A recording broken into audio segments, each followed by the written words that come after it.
welcome to your monthly dose of empathy.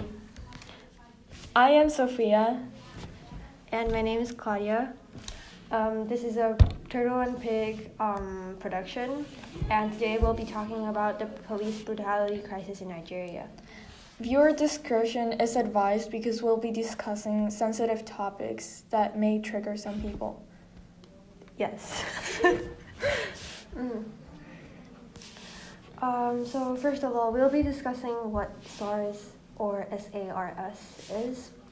So SARS is a special anti-robbery squad that was originally created to eliminate crime in Nigeria as crime rates were extremely high.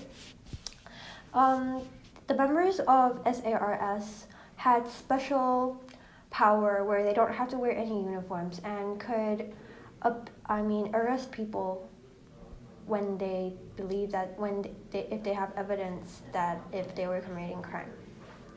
So these officers were later accused of abusing their power and using their power to arrest teenagers for just having an iPhone, or if you were a woman walking down the street, they would arrest you just because you have a car or anything along the lines. And SARS officers were also rarely held accountable for their actions. So this caused a controversy because people started realizing what was happening, and they would see the evidence that was provided, such as at least 82 cases of torture, ill treatment, and executions made by SARS.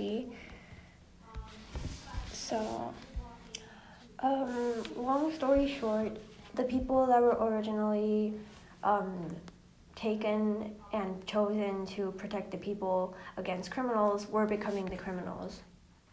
Next, we'll be discussing anti-SARS demonstrations that occurred in October. So first of all, what started this? The protests were started by a video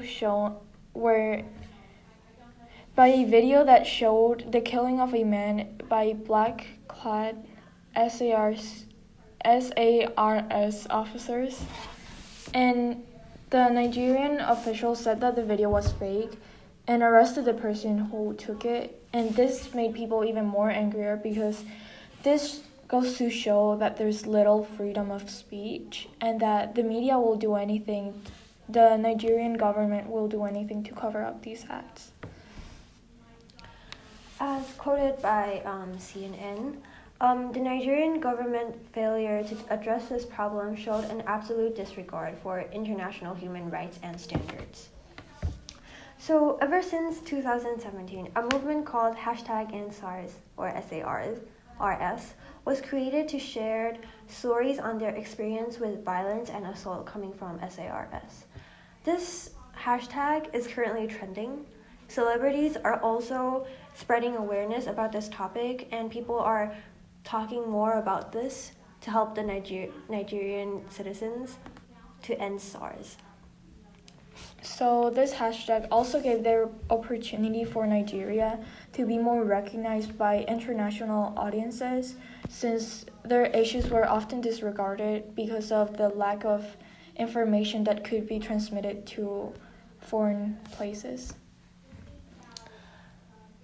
And SARS has also become one of the biggest movements the Nigerian government has faced in years. We'll be moving on to demand of protests. So the protesters are demanding for the government to end SARS, which would lead to greater accountability, better governance, and a more equitable society. With the SARS system being unjust itself, having a low income for workers, crimes such as robbing are prone to be committed in a country such as Nigeria, where the government generally neglects the country. The unjust SARS system itself is the root for the crimes that have been committed by SARS, which have been normalized due to the lack of justice coming from the Nigerian government. Protesters want leaders to be held accountable for their actions, such as bribery, which has led to a corrupt government. The corruption is preventing economic and general growth of Nigeria. The SARS protests also have allowed other subjects, such as the way in which Nigeria leaders have handled COVID-19 to get attention and to be solved. In general, I have phrases and everything sounds weird.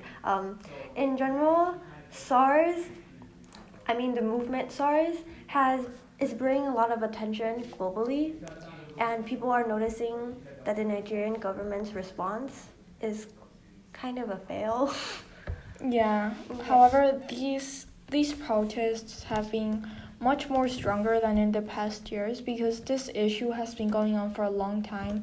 But as Claudia said, because of international attention that's being brought to this issue, the protests are having a much bigger impact. So next we'll be moving on to how the government is responding. So first, in response to the protests, the Nigerian government agreed to disband SARS on October 12th in order to reform the police and justice system. However, even with this being said, this is the fourth time the government has announced this in years. Nigerian citizens think of this action as a way to silence protesters. And as of right now, it's November 23rd, and SARS is still not disbanded, and it's still a valid police unit in the Nigerian government right now. People have also said that Nigerian government has made a target campaign for protesters in order to stop or silence this movement. Protests have been banned in some areas of Nigeria, as well as the censorship of social media, which has gone to show the lack of freedom of speech in Nigeria. Water cannons were also used towards the protesters. Gunshots were fired, and some protesters were also injured during the process. Yes. So next we'll be moving on to the outcome of these protests. So although it is not certain that the Nigerian government will disband SARS, the Nigerian youth has gained confidence on the power and impact that their actions have. This will make the Nigerian youth be more confident on their future actions, and they'll have a much organized and bigger impact on what they want to protest for. However, these protests have also resulted in vandalism of shops, raiding, and the targeting of businesses. Sorry. The recent uprising has also brought more international attention, as Sophia has said, on issues happening in Africa which are often disregarded. I'm gonna put a text here. Nigeria is bleeding. We have no more leaders, said by the public. Okay. We'll post more podcasts, hopefully in the future, but we're not very sure when. We want to continue your monthly dose of empathy when we get the chance. This podcast will bring attention from a general audience who often don't get the resources to learn what's going on. So by listening to this podcast, you'll be updated with what's going on in the world, and also you can learn how to help. Okay, alright everyone. Subscribe. Just kidding, you can't subscribe. Comment down. Actually, you can't actually comment down below. Keep listening to our podcast and share it if you can. Yeah, and comment down below ideas for future topics if you can, because I'm not sure where I'm posting this. Okay, make sure to spread awareness and stay informed. Thank you so much for listening, and we'll see you next time. Thank you. Bye.